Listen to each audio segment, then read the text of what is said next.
Yeah, I would like to how cordially welcome the audience today to the session, a proactive approach to building software, code quality analysis for faster and higher quality software development. And I'm really happy to be here with my great speakers. From the one side, from Bosch, we have Hari Swami. From Embold, we have President Vishal Rai and Sudarshan Bide.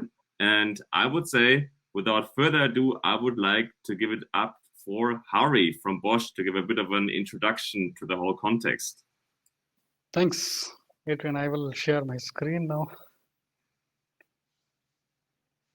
So let me know when you see my screen. We can see it perfect. Okay. So thanks once again. And let me check if my presentation works here. Okay, so trust me, this is not a COVID center. This is our latest clean room facility where we manufacture high quality microcontroller chips, which we use for automotive engineering. And this is a picture of how the clean room facility, we dress up and we take care of the quality. And what I also want to reflect upon here is we not only produce high quality hardware, but we also think about our software that goes into it.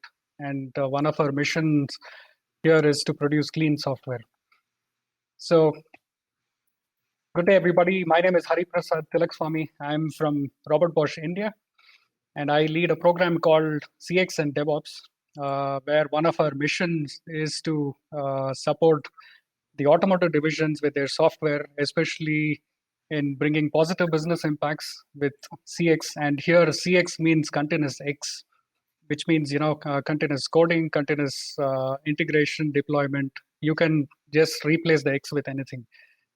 And today I'm also joined by Vishal and Sudarshan from Embold, the co-founders of Embold. And we have taken this journey on the mission to clean code continuously along with them. And in some time you will see what that is. So what's there for you today is you will be able to appreciate some of the challenges that we will see in the automotive software that is there for us and how we deal with it.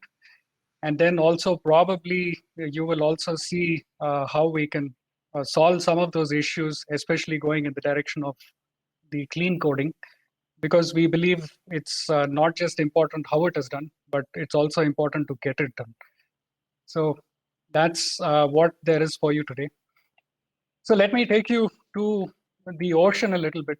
There is our poor old friend, the turtle, who is stuck in between this weed of net. It was not meant to be like this, but unfortunately, this situation where there is this fisherman net and the turtle is stuck in this and it is trying to desperately get out of it. It's not able to get out. But I'm not here to talk about this. So what's the problem? The problem I would ask you to imagine is, think this fishing net is like the software that we're dealing with. And the turtle there is probably the software developers, the customers, the project teams who try to make the software work and then deliver this in a clean way to the customers.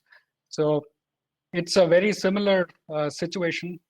This picture here only tells you, how you can imagine how the code becomes. And you may ask the question, why is it like that?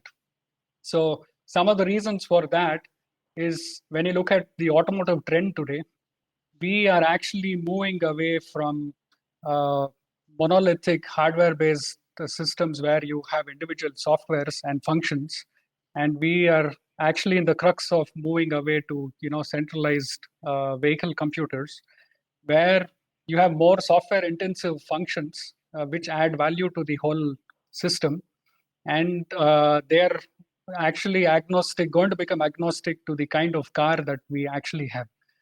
So imagine the amount of lines of code that are going to increase when you package more and more of this into a central computer. So it's going to look like that weed of net that you look there. And what happens is there is a bunch of defects or issues which we are already dealing with, and we are just pushing it onto a bigger system. And as you know, with time, the if you let defects flow along, it just becomes more expensive. So the non-tangible and the tangible effects of defects are very, very destructive. So on the non-tangible side, you have frustration from customer, we lose trust with them. And on the tangible side, we lose money. We have to spend a lot of time, effort to get things running. So this trend is actually making us move away into the cloud-based enterprise systems where the IT systems, typical IT systems, are actually coming down to the car, and this makes the whole thing more complicated. So how do we deal with this situation? So let's look at typically how you deal with software. And here we have this picture called as the continuous X pipeline. And what it does is it's pretty self-explanatory.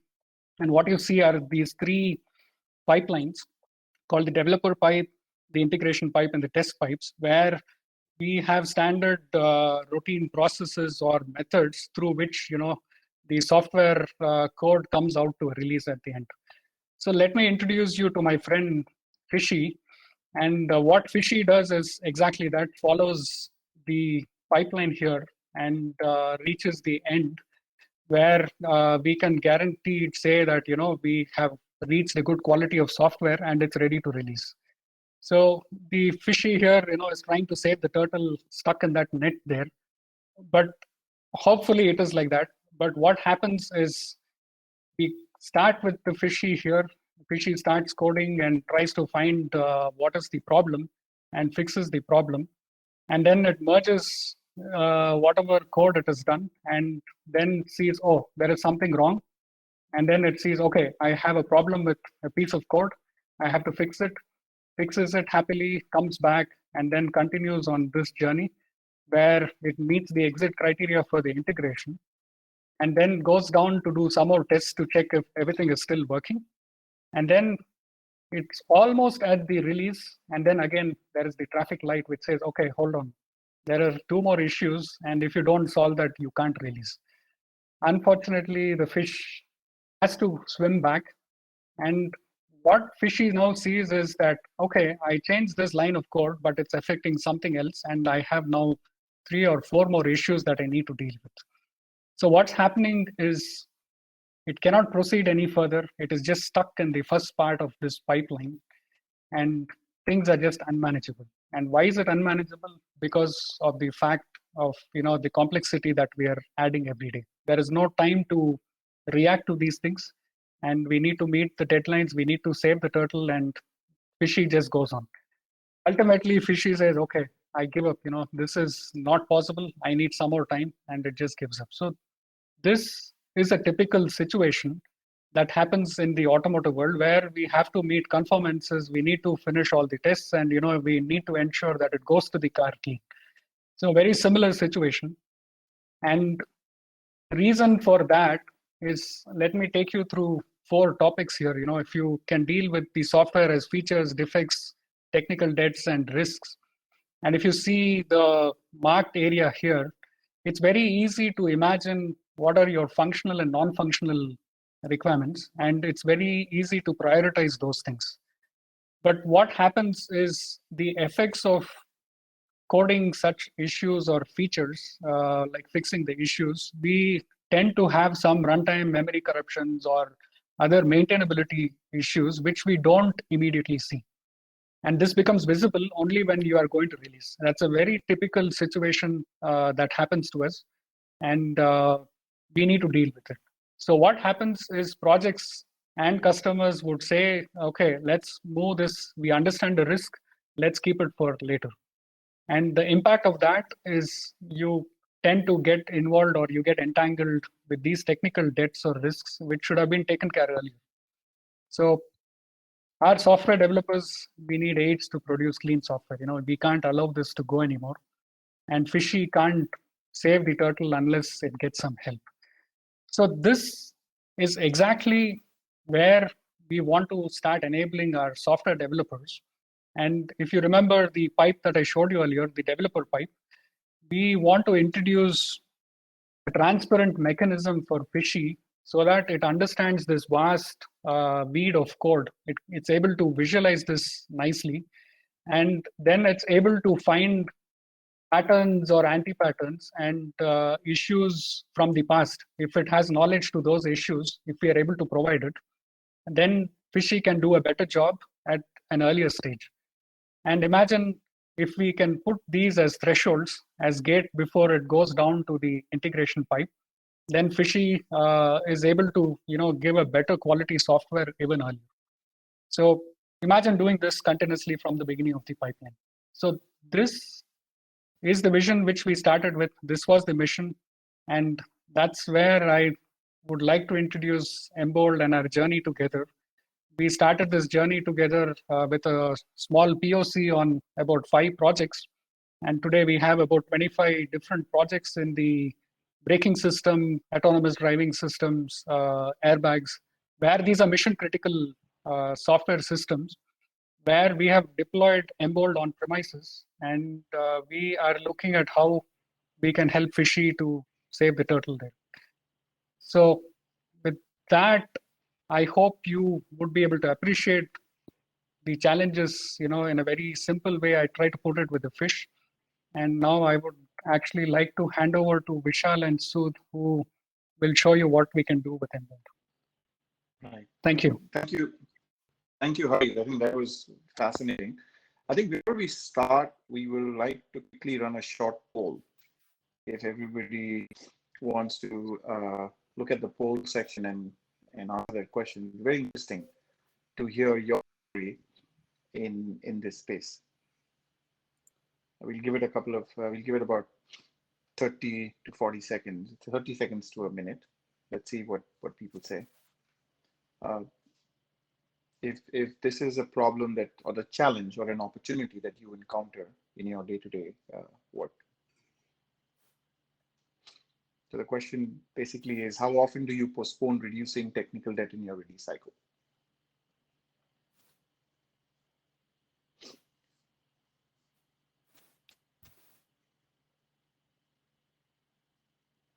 Okay, so we are about to clock the minute.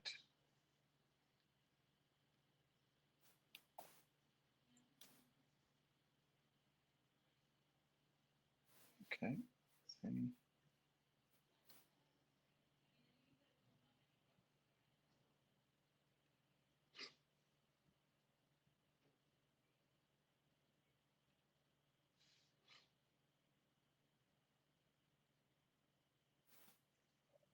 Okay, it's very, very interesting.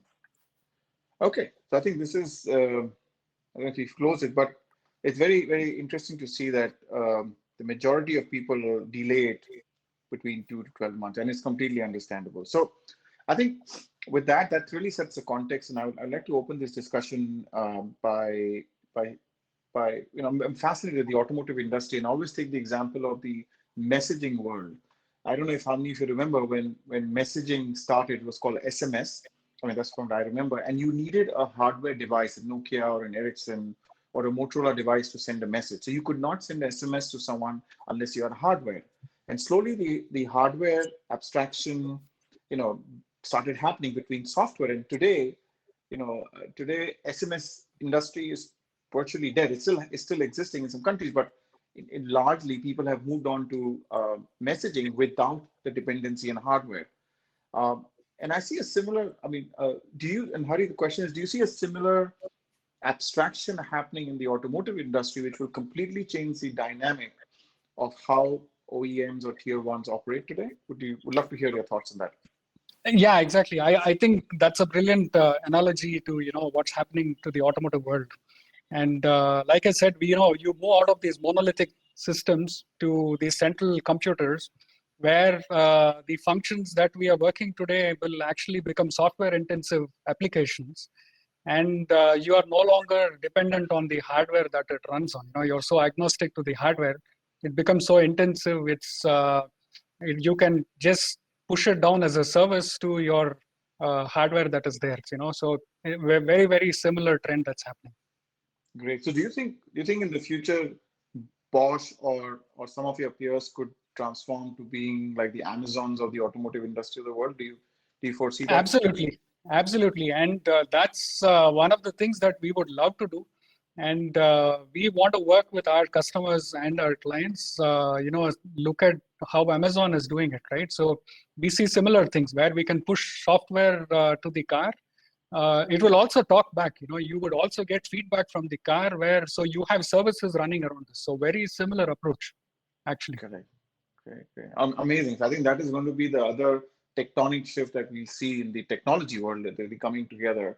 And I think with the amount of software that's going to be written, and as you rightly said, your continuous X model is going to be even more critical, and the impact of finding issues even more important early on, as you said, because your weakest link can impact millions or billions of components, right?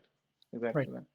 Okay, great. I think so. That's a great opening line, and that is why I think companies like Bosch, global leaders are looking at delivering world-class software. And as I said, software is software problems are no longer one dimension. Earlier I would say you you have a tool, you find the problem and you do it. But today, given what Hari said, and where this industry is going, where you're going to be running just like Amazon, tons of services across billions of devices and locations and objects.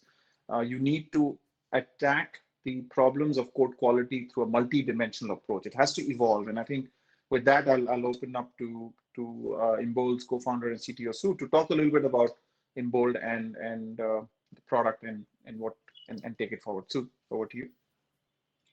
Yeah, thanks Hari and Vishal for the excellent background. Good afternoon. My name is Sudarshan. So I'm just going to talk a bit about the platform and why we built it, and a bit of the collaboration with Bosch, along with a small demo. So as Vishal mentioned, so the nature of defects in the software today, they are not just bound to code quality problems, but they are also attributed equally to architectural and design flaws. So you need tools which not only analyze systems from code quality perspective, but you also need a holistic approach which looks at the system as a whole and then surfaces problems related to architecture and design. And these are the issues which are typically harder to fix compared to the ones that are found at code level. And that's exactly what Embold does. It is a multidimensional analyzer. It's a rule-based engine which looks at architectural design, code compliance, and duplication in other metrics. And then it has a neural network-based analysis for defect prediction. So this is really interesting because it not only looks at the current state of the software, but it goes back in time. So which means it connects with the defect tracking systems of your software, or it connects with the version control systems. And then it looks at all the changes that have happened over time in terms of new defects added or fixed, or new code commits that were introduced to fix those defects. And then using that, it builds a repository of, let's say, code patterns, which are responsible for those defects, and also the ones that are fixing those defects.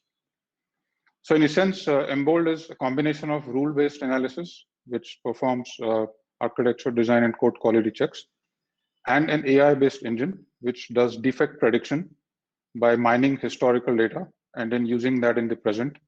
The whole intention there is to help developers avoid making the same mistakes again.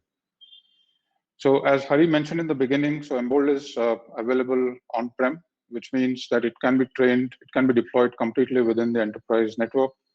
The training happens on your own systems, and then it's completely sandboxed inside your enterprise environments. So coming to quickly our collaboration with Bosch.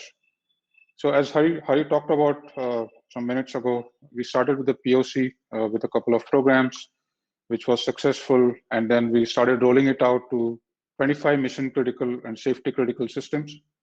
These are the ones that power the critical components of the car, and these represent millions of lines of code written in C and C++ with a lot of changes over time, and they are continuously being modified with new features and new releases. And those are the ones that we deployed Embold for.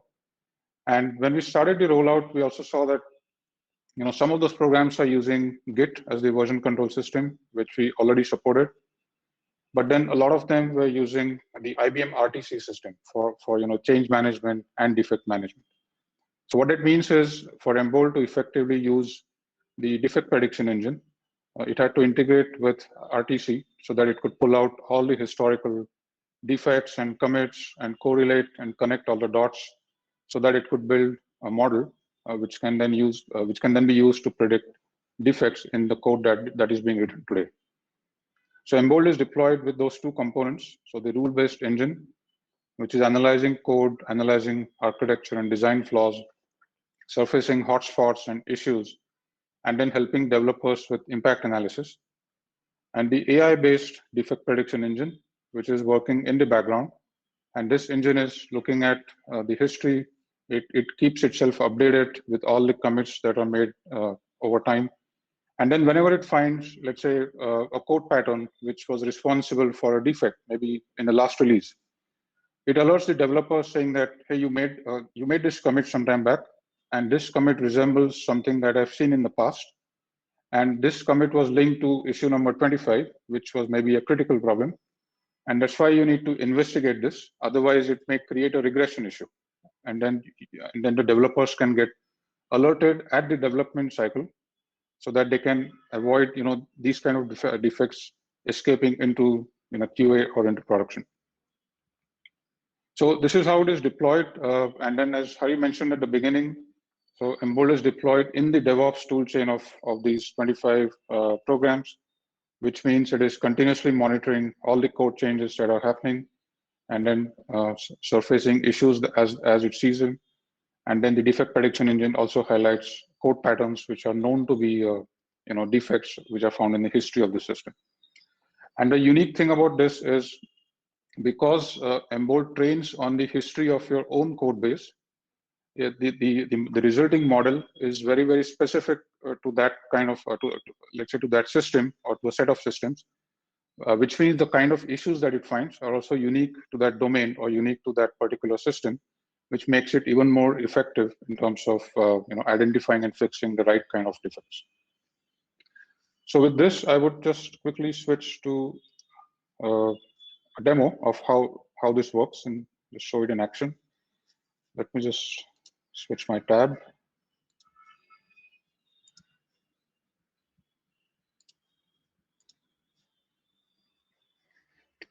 All right, so here, this is the Embold dashboard with some example projects. Let's jump into one of them, let's say OpenCV, which is primarily C++ with a bit of C. What you see here is a high-level dashboard of this project. You can see it has 123 hotspots, which are really problematic components from the design perspective or code quality or security perspective, or a combination of all of these. And then you also see that this system has a score of 1.15 on a scale of -5 to +5. So with this, you can compare, let's say, OpenCV with other systems in your, let's say, business unit or other programs that you're monitoring.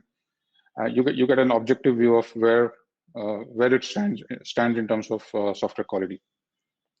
I can jump into the hotspots in the system, for example, which are the top 20 most problematic components in this system from overall perspective, and then again from the design metrics and duplication and code quality perspective. So I can jump into, let's say, a particular piece of code. In this case, this is a C++ class. And here I get hints and insights on the exact issues that were found from the design perspective. For example, this was a GOT class with a fat interface with a lot of dependencies. So these are design issues which were found by analyzing this class or this component in relation with all other components in the system, and looking at things like separation of concerns or lack of abstraction. So those are the like global data, for example. So those are the things that we look at when we do design analysis and then surface these kinds of issues. Similarly, you can see it has some critical code issues. It has a lot of metrics violations, and about 12% of code is duplicated. And then you can drill down into the exact issues and get some explanation and some context on that specific occurrence of that issue so that you can get some support in fixing that issue. You can also navigate through dependencies from that component to other parts of the system as a network of dependencies. And this becomes important because if you're dealing with large monolithic systems with a lot of entangled code, You want to visualize that. You want to identify cycles or cyclic dependencies. And in the end, you want to simplify this. You want to get an objective view of how much complexity is really there, and then what are the ways to actually simplify or fix these design issues. And that's where some of these recommendation engine components come in. So what you're seeing here is a refactoring recommendation from the design perspective for the module that we are right now looking at. And the solution here is to break it down into smaller modules. And what you see in this picture is, so the system is telling us which modules you can create, which functions you can pull out from the existing code, and what should be the new resulting structure, so that these design issues are addressed, or at least the severity is reduced. So these kind of hints from the design perspective go a long way, for developers, designers, to get insights into refactoring, and then effectively save a lot of time when modifying or refactoring design.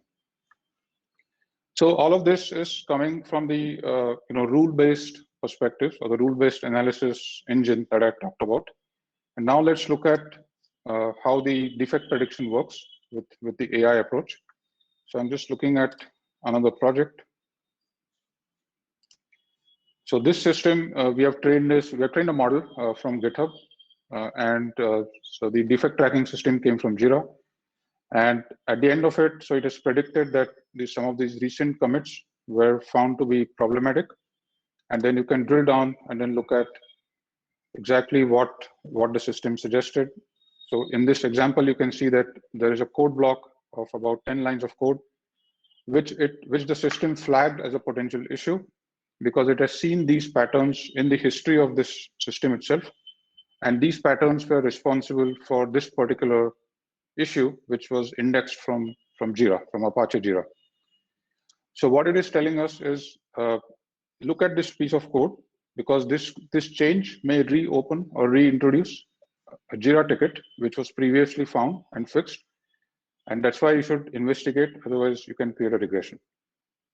So if you look at this, this kind of rule or issue prediction is not done by writing a rule specifically to look for this problem, but the rule is actually uncovered from the history of the system. And it only gets better as it sees more and more commits passing through the system. And the kind of issues that could get flagged could be anything from functional problems like this, which could be a functional issue, to, let's say, security issues or missing API calls, or even non-functional problems, depending on what is in the history of this particular system. So that's how this works in a nutshell. And over to you, Vishal. Great. Thanks, Sud. So I think just for the larger audience of late, you've been reading a lot about GitHub's Copilot. Well, in Embold's, this feature is pretty much in general like Copilot, but invented a year earlier.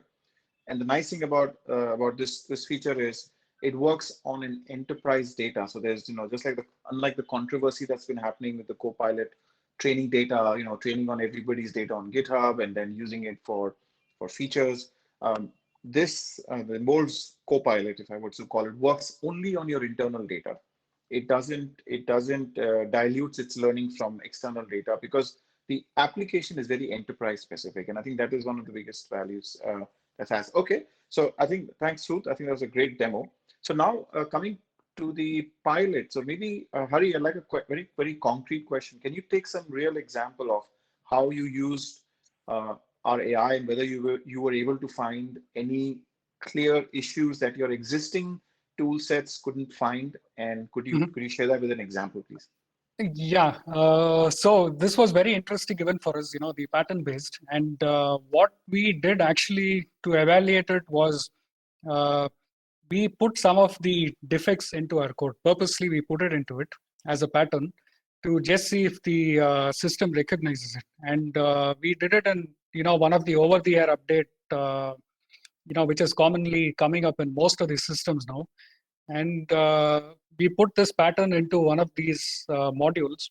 And believe me, if you run QAC, Logiscope, or any one of these, they will not find it because the code is working. But what the recommendation engine did for us was to piece of code that was missing. And this has been fixed in this way, and it identified that, the pattern was pretty clear. And these are some things which we would have not noticed it, until you started testing it, or, it's already late for delivery. So I think that was a very concrete example which we really put in, and we got these, measures. We looked at it, and it's, showing us the results. Great. Yeah. Thanks, Hari. I think, yeah. So I think it really emphasizes that there's only you cannot write rules for every check, and especially Absolutely. you cannot write rules for checks which are very unique to a repository, and that's where you have to depend on techniques like neural networks, learning from the past. So thank you, Hari. I think that's a great example. Thanks, Vishal. Yeah. Now, so you think we've done a lot of work in the automotive space. We've seen hundreds and millions of lines of software. Have you seen some generic patterns identified by our engine that you can share across the industry? Maybe 3 or 4. Yeah. So actually, yes. So we have seen automotive stacks across the different layers of the system, and what we have typically seen is, especially when it comes to the algorithmic code that is out there, could be autonomous driving systems and other critical programs. So that is complex software. I mean, what it does is complex, but it need not be complicated. And what we've seen as a pattern is this software, this piece of code, is usually complicated in the sense that it does multiple things in a single module, and then it lacks some separation of concerns and stuff like that, which makes it even harder to understand and evolve it because of its inherent complexity. So that's one of the common patterns that we've seen.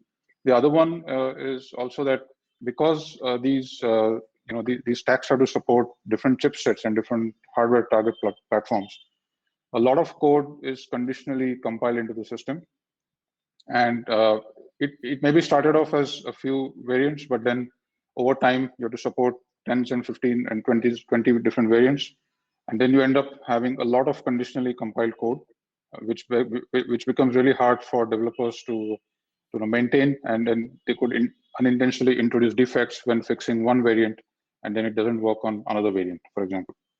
So that's another common pattern that we've seen. The other things that we've also seen is because it is mix of C and C++, there is always sometimes this mix of programming paradigm, which means that there is monolithic piece of C code interspersed with some C++ constructs, and then that usually doesn't go well together, and that creates maintainability and defect prone components. That's also another area that we have seen. Also in multimedia, we have seen when components are interacting with Bluetooth drivers and CD players and those components, there is not enough standardization, which means those are the components which are directly user facing, and that's why it is important that stability and usability is important. And then we have seen issues in some of those areas as well. All of them are pointing to architectural code quality issues, which can definitely be addressed by tools and architectural decisions. Okay, great. So I think I have no more questions, and I think we would now probably open this floor up for the audience to share any questions they have, and we'll try and see if we can. So we've got one question coming in. This is from Aaron. It says, do we have long-term experience that shows positive changes over time, especially with regards to team performance, like lead time or defect metrics? Direct metrics that we report, Aaron, do not give these metrics, but we have all the data that you need to derive this as well. So there is an API that we have which you can use to build your own performance, team performance dashboards.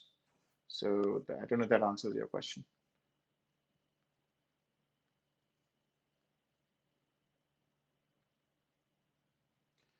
Okay. Can the Embold model? Can the Embold? Can you learn from a model from one system applied to the other? So do you want to take that question? Yeah. So currently it works. You combine multiple systems inside a model, which means if you're, let's say, developing stack, which represents multiple code repositories, you can combine them inside a single model. We are also working on the transfer learning, so where you can train model on one repository and deploy it on another. That's something that's on our roadmap.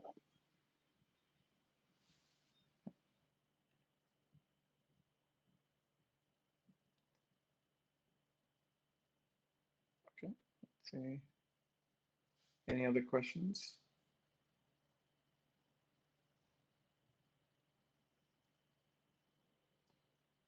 Okay, so yeah, how is my data handled in Embold? So the data is secure. So if you install Embold and the neural network in your network, the data remains there. So when Embold is installed for the first time, you get a black, completely clean, unlearned model, and then it trains on your data set. So it's completely in the customer's network. Nothing leaves the customer's network.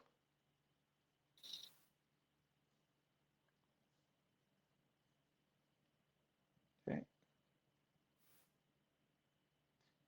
And in the end, we have another poll. So after we get the questions going, let's wait for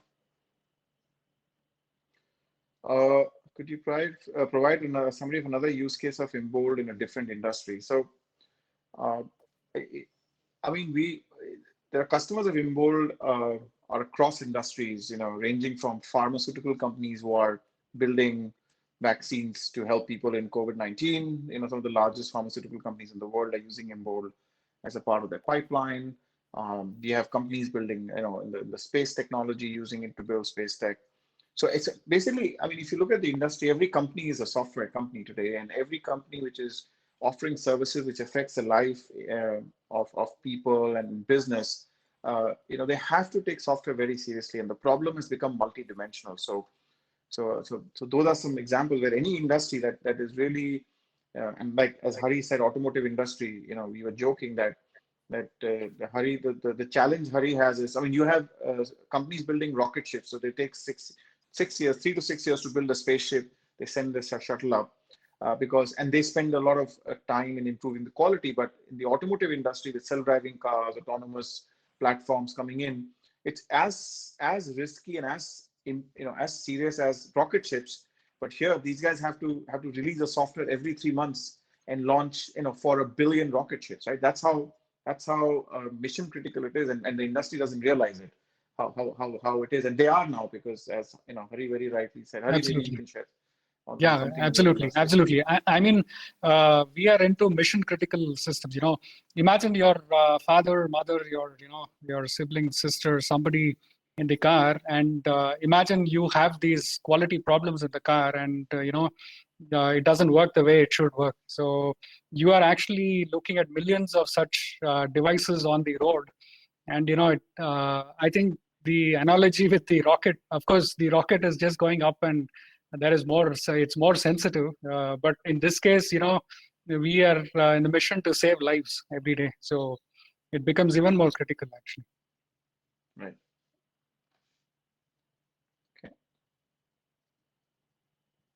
Okay, great. How is it different from other static analysis tools? So great question. So I think there are great static analysis tools in the market. They are bottom-up tools. Embold is a top-down analyzer. Most static analysis tools they look at code issues. They do a great job. Embold approaches code analysis multi-dimensional from get-go. So we analyze code on all dimensions. In addition, Embold, as Sud said, is a combination of rules-based analyzing. So that's just traditional or legacy analysis. We keep where you define how many rules you have, but we enrich that with a neural network, which is very unique. So it basically learns from your historical data and ensure you don't make the same mistakes. And remember, software development is no longer a repo-based environment. That was the past, SVN, Git. Today, your whole software has islands of very, very good data being developed, your Jira data or your logs data, and all of them are handled and offered through very powerful APIs. And so the neural network, can take that data and enrich the analysis. So that's how Embold is different. It's a multi-dimensional analyzer, top down, which applies the best of rules-based analysis and neural network-based analysis, to offer the best experience to customers. So that's how it's different from other static analysis tools.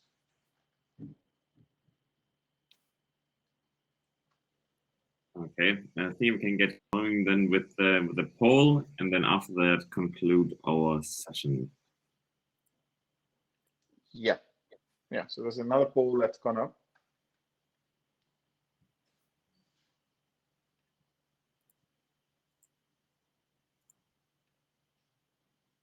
Yes, so any AI-based platforms in your DevOps workflows, and the options are yes, I have. I'm planning to in the future, or no.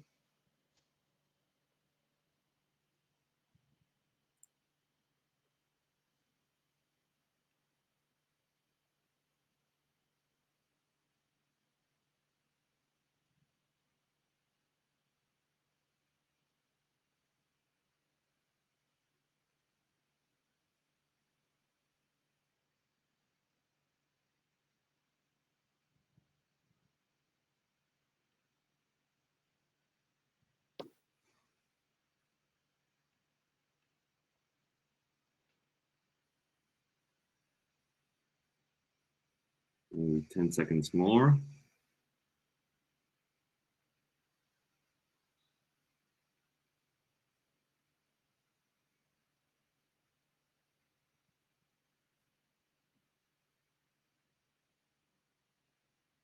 Okay.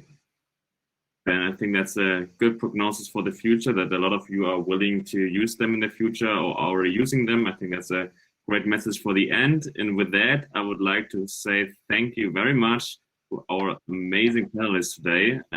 I've thought that the discussion and the demo and the general presentation was really interesting, and I'm sure that the audience thought so as well. And yes, I would say thank you from the side of Autobahn team, also for the great organization with you, and to the audience, enjoy the rest of the day, enjoy the rest of the sessions or live panels, discussion, and I hope to see you soon again.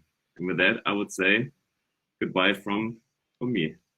Thank you. Thank you, Adrian. Yeah. Thank you, Vishal. Bye-bye. Thank you, sir. Thanks, everyone. Thanks. Bye-bye. Bye-bye.